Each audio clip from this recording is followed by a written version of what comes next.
Hello, good morning, welcome to my online class. जहां प्रयत्नों की ऊंचाई होती है वहां किस्मत को भी झुकना पड़ता है। इस बात को सार्थक करती है महान संगीतकार तानसेन की कहानी।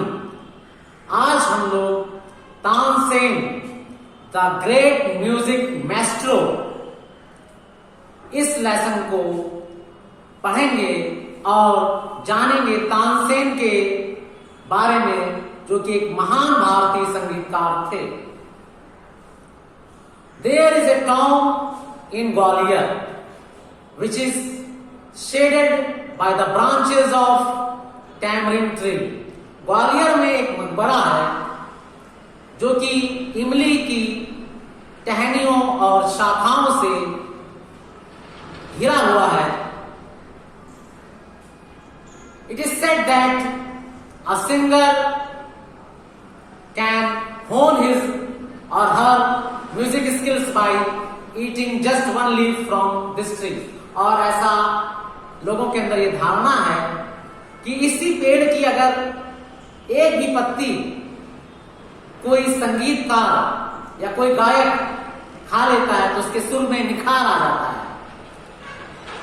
This is the tomb of India's great musician मियां तानसेन, और ये भारत के महान संगीतकार मियां तानसेन जी का मकबरा है, whose music was so enriching that it still nourishes that soul where his ashes were buried almost 600 years ago.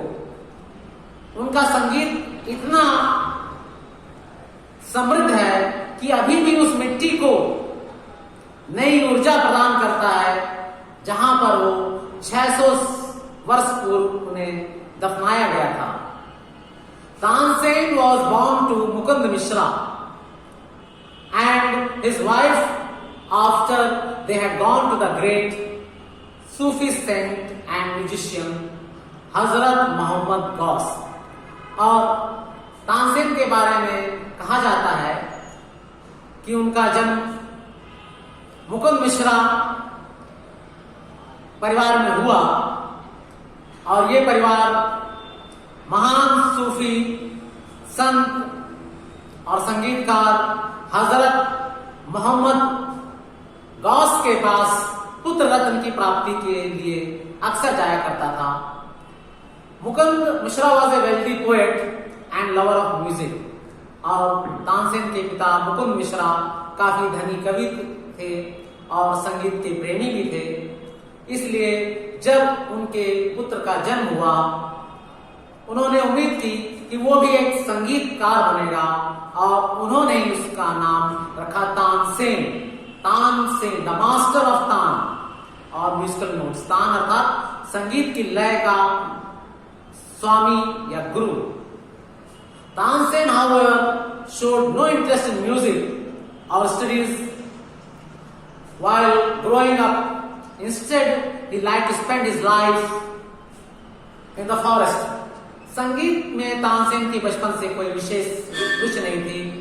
इसके अपेक्षा वो अपना समय जंगलों में जानवरों के पीछे या उनकी आवाजों को नकल करके गुजारते थे।